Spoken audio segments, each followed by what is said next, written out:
Financial management का क्या मतलब होता है? मैनेजमेंट हम बहुत टाइम से पढ़ते आ रहे हैं। मैनेजमेंट का क्या मतलब होता है? Planning, organising, staffing, directing and controlling. ये 5 एक्टिविटीज़ होती हैं मैनेजमेंट में, जो हम एक ऑर्गेनाइजेशन में परफॉर्म करते हैं अपने एक्टिविटीज़ डेली टू डेली, अपने ऑर्गेनाइजेशन को मैनेज करने के लिए। तो यहाँ पर फाइनेंशियल मैनेजमेंट का क्या मतलब है? फाइनेंशियल का मतलब है यहाँ पे जो कंपनी या ऑर्गेनाइजेशन के फाइनेंशियल रिसोर्सेज होते हैं, जब हम उनको मैनेज करते हैं तो हमारा फाइनेंशियल मैनेजमेंट कहलाया जाता है। It is the process of planning, organizing, directing and controlling financial resources to achieve business objectives efficiently. ठीक है, जब भी हम फाइनेंशियल रिसोर्सेज को मैनेज करते हैं, प्लान करते हैं, ऑर्गेनाइज करते हैं, उन्हें डायरेक्ट करते हैं, कंट्रोल करते हैं एक ऑर्गेनाइजेशन या एक कंपनी के, ताकि हम अपने बिजनेस ऑब्जेक्टिव्स, जो भी हमारे एम्स हैं कंपनी के, जो भी हमारे ऑर्गेनाइजेशन के ऑब्जेक्टिव्स हैं, उन्हें अचीव करने के लिए, तब हम फाइनेंशियल मैनेजमेंट उसे कहते हैं। क्या नेचर होता है? सबसे पहले डिसीजन ओरिएंटेड। ये डिसीजन ओरिएंटेड होता है, बहुत सारे इसमें डिसीजंस लेने पड़ते हैं, इन्वेस्टमेंट से रिलेटेड डिसीजन लेने पड़ते हैं कि भाई जो कंपनी या ऑर्गेनाइजेशन के पास जो रिसोर्सेज हैं, जो फंड्स हैं, वो कहाँ कौन सी इन्वेस्टमेंट में लगाने हैं, कहाँ पर अच्छे रहेंगे, कितने लगाने हैं।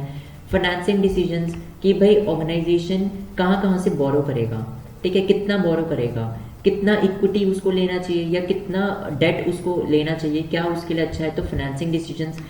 ठीक है, एंड डिविडेंड डिसीजंस कि भाई कितना डिविडेंड एक इक्विटी होल्डर को देना चाहिए, कितना अपने पास रिटेन करना चाहिए। तो ये सारे डिसीजंस हम लेते हैं, ये हम आगे बहुत डिटेल में इस यूनिट में पढ़ेंगे और आगे की यूनिट्स में भी पढ़ेंगे।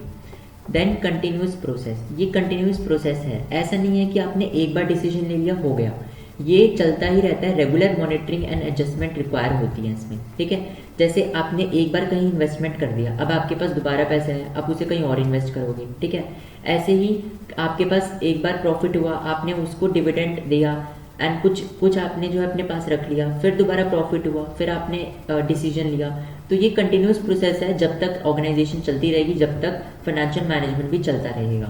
देन गोल ओरिएंटेड, ये गोल ओरिएंटेड है, इसमें हम कोई गोल को अचीव करना चाहते हैं। मेनली कंपनीज का जो गोल होता है वो मैक्सिमाइज होता है शेयर होल्डर की वैल्यू, मैक्सिमाइज करना शेयर होल्डर की वैल्यू को एंड कंपनी की प्रॉफिटेबिलिटी को। ठीक है, हर कोई कंपनी यही चाहता है कि उसकी जो शेयर होल्डर की वैल्यू है वो इंक्रीज हो। ठीक है, ताकि उसकी मार्केट, जैसे उसकी अगर मार्केट परफॉर्मेंस अच्छी होगी तो उसकी शेयर होल्डर की वैल्यू भी इंक्रीज होगी। जितनी इक्विटी उसके पास, जितने लोग आएंगे इक्विटी या जितने लोग आएंगे डेट के लिए, उतना ही कंपनी की प्रॉफिटेबिलिटी भी बढ़ेगी। ठीक है, तो हर किसी कंपनी का गोल होता है वैसे मैक्सिमाइज करना शेयर होल्डर की वैल्यू को एंड कंपनी प्रॉफिट को इंक्रीज करना। देन फ्यूचर ओरिएंटेड, ये फ्यूचर ओरिएंटेड होता है, इसमें हम फोरकास्टिंग करते हैं और स्ट्रैटेजिक फाइनेंशियल प्लानिंग करते हैं। अभी मैंने आपको बताया कि जैसे हम इन्वेस्टमेंट डिसीजंस लेते हैं, डिविडेंड डिसीजन लेते हैं, तो ये सब फोरकास्टिंग के बेसिस पे होता है। आप कहीं भी अगर इन्वेस्ट कर रहे हो, ठीक है, आपके पास कुछ मनी है, आप कहीं भी इन्वेस्ट कर रहे हो, आप फोरकास्टिंग करोगे कि भाई यहाँ पर अच्छा है डालना, आगे यहाँ पर रिटर्न्स अच्छे मिल सकते हैं। ठीक है, आप फाइनेंशियल प्लानिंग करोगे, तो ये सारा फोरकास्टिंग, ये सारा फ्यूचर के लिए ही हो रहा है। Then risk and return trade off, इसका मतलब क्या है कि भाई रिस्क तो देखो हर जगह है, बट उसमें से कितना हम रिटर्न ले सकते हैं, कितना हम बैलेंस कर सकते हैं उस रिस्क को, वही हमारा फाइनेंशियल मैनेजमेंट हमारी हेल्प करता है। ठीक है, एक इन्वेस्टमेंट आप करोगे, रिस्क तो वहाँ पर है कि आपका का सारा पैसा डूब सकता है, लेकिन आप इस तरीके से उसको स्ट्रक्चर्ड वे में वहाँ पे इन्वेस्ट करो जहाँ पर आपको लगे कि इतने तो एक्सपेक्टेड रिटर्न्स आएंगे ही आएंगे। ठीक है, तो आप अपने रिस्क को बैलेंस कर सकते हो। तो यही होता है risk and return trade of, ये हम आगे और अच्छे से पढ़ेंगे। अब देखते हैं स्कोप, कहाँ कहाँ जो है एप्लीकेबल है फाइनेंशियल मैनेजमेंट। अभी हमने पढ़े इन्वेस्टमेंट डिसीजंस, एक ऑर्गेनाइजेशन को जब भी इन्वेस्टमेंट डिसीजंस लेने होते हैं कि कहाँ पर इन्वेस्ट करना है ताकि उसको मैक्सिमम से मैक्सिमम रिटर्न्स मिल पाएँ, वो एक वहाँ पर फाइनेंशियल मैनेजमेंट एप्लीकेबल होता है। इसमें हम कैपिटल बजटिंग पढ़ेंगे। ठीक है, नेक्स्ट आता है फाइनेंसिंग डिसीजंस। ठीक है, फाइनेंसिंग डिसीजंस मैंने आपको अभी बताया कि कितना हमें इक्विटी और कितना हमें डेट लेना है कंपनी के ऑपरेशंस को चलाने के लिए।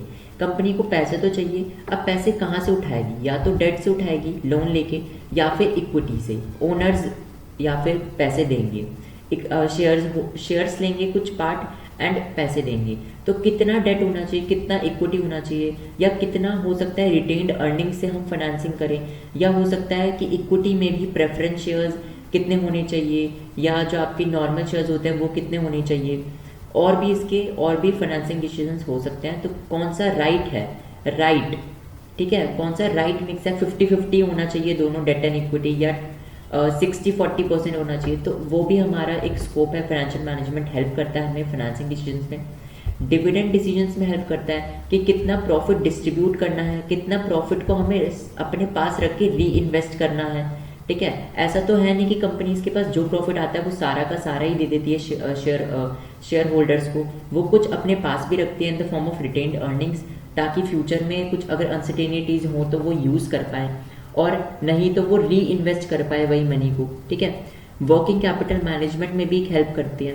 वर्किंग कैपिटल क्या होता है कि शॉर्ट टर्म एसेट्स, जो डेली टू डेली एसेट्स होती हैं, जो लेस देन 1 ईयर के लिए यूज़ होती हैं कंपनी में, उन एसेट्स का कितना ऑप्टिमल हमारे पास होना चाहिए, कितनी वो एसेट्स होनी चाहिए ताकि हमारे ऑपरेशंस ना रुके, ठीक है। शॉर्ट टर्म एसेट्स को मैनेज करने के लिए, लाइबिलिटीज़ को मैनेज करने के लिए, टू इंश्योर लिक्विडिटी, कि लिक्विडिटी रहे कंपनी में। ऐसा ना हो कि सारी हमारे पास पैसे तो है नहीं, कैश इन हैंड है नहीं, हमारे पास सारी जो एसेट्स हैं वो लॉन्ग टर्म के लिए हैं। शॉर्ट टर्म एसेट्स भी होना बहुत ज़रूरी है, ताकि अगर हमें जल्दी से जल्दी अगर कैश की नीड हो तो हम उनको कन्वर्ट कर पाए कैश में। तो ये भी हमारी वर्किंग कैपिटल मैनेजमेंट में हेल्प करता है। And last is financial planning and control. Budgeting, forecasting और एनालाइज करता है फाइनेंशियल परफॉर्मेंस को, ताकि हम इन्हीं से ही हम अपना डिसीजंस लेंगे। जिस तरीके से हमारी फाइनेंशियल परफॉर्मेंस होगी, जिस तरीके से बजट्स हम प्रिपेयर करेंगे, उस तरीके से फिर फोरकास्टिंग होगा, फिर ये सारे डिसीजंस ले पाएंगे। तो एक फाइनेंशियल प्लानिंग एंड कंट्रोल में हेल्प करता है। तो ये हमारा स्कोप है, ठीक है। ऑब्जेक्टिव्स क्या है, क्या क्यों फाइनेंशियल मैनेजमेंट चाहिए, क्यों? पहला है प्रॉफिट मैक्सिमाइजेशन। हर किसी का, हर ऑर्गेनाइजेशन को प्रॉफिट इंक्रीज करना होता है, वो उसका प्राइमरी ऑब्जेक्टिव होता है। तो सबसे पहले प्राइमरी ऑब्जेक्टिव हमारा यही है कि हमें हाई प्रॉफिटेबिलिटी चाहिए कंपनी में। इसलिए हम फाइनेंशियल मैनेजमेंट को यूज़ कर रहे हैं, ताकि हम अपने रिसोर्सेज को सही ढंग से यूज़ कर पाएँ और प्रॉफिट को भी इंक्रीज कर पाएँ। Then wealth maximization. Wealth maximization का क्या मतलब है कि हम अपनी शेयर होल्डर की वैल्यू को मैक्सिमाइज कर पाएँ। एक कंट्री में या एक अगर मैं कहूँ पब्लिकली, हम जो शेयर होल्डर्स की जो वैल्यू है, अपने शेयर होल्डर को, अपने शेयर्स की वैल्यू को इंक्रीज कर पाए in the long run, in the long term, ये भी एक ऑब्जेक्टिव होता है, ठीक है। ताकि ज़्यादा से ज़्यादा कंपनी की वैल्यू इंक्रीज होगी फिर, ठीक है। इंश्योरिंग लिक्विडिटी, ठीक है। लिक्विडिटी इंश्योर करने के लिए भी एक इसका ऑब्जेक्टिव है, ठीक है, ताकि हम adequate cash flow, adequate liquid assets रख पाएँ कंपनी में, ताकि जब हमें कोई भी जल्दी अगर कोई भी एक नीड है कि अभी अभी हमें पैसे चाहिए जल्दी से जल्दी, ऑपरेशंस ना रुके, तो हम उस एसेट को अपनी कैश में कन्वर्ट कर पाए बहुत जल्दी से जल्दी। इसलिए एक लिक्विडिटी मेंटेन करना भी हमारा एक ऑब्लिगेशंस हो जाता है, और ये एक ऑब्जेक्टिव है। Efficient resource utilization. जो भी रिसोर्स है कंपनी के पास, उनका बहुत ऑप्टिमल, बहुत एफिशिएंटली यूज़ कर पाएँ, कॉस्ट को मिनिमाइज कर पाएँ, तो ये भी एक हमारा ऑब्जेक्टिव है। Last is financial stability and growth. Financial stability रख पाएँ, ऐसा ना हो कि भाई एक साल तो बहुत ज़्यादा पैसे आ गए, एक साल बहुत कम पैसे हैं और ग्रोथ हो ही नहीं रही है। फाइनेंशियल स्टेबिलिटी मतलब कि आपके पास मिनिमल अमाउंट ऑफ फाइनेंसेस रहे कंपनी में। ऐसा ना हो कि ग्रोथ ऊपर नीचे हो रही है, हमेशा आपकी ग्रोथ हो ही रहे और एक्सपेंशन हो, ठीक है, रिट्रेंचमेंट ना हो, एक्सपेंशन हो। तो इसलिए भी हमारे ये सारे ऑब्जेक्टिव हैं फाइनेंशियल मैनेजमेंट को करने के लिए, ठीक है। कुछ अदर ऑब्जेक्टिव्स भी हो जाते हैं आपके, जैसे कि आप total time value of management के लिए भी आप करते हो कि आप अच्छे से मैनेज कर पाओ कैश को on the basis of time value, जो हम आगे पढ़ेंगे। और भी आप इसके ऑब्जेक्टिव्स बना के लिख सकते हो, बट मेनली प्राइमरी ऑब्जेक्टिव्स आपके ये हैं। बाकी आगे इसका EVA, MBA and other concepts हम इसका नेक्स्ट वीडियो में देखेंगे। तब तक के लिए थैंक यू। अगर किसी को कोई डाउट है तो वो कमेंट सेक्शन में मुझसे पूछ सकता है। Thank you for watching the video.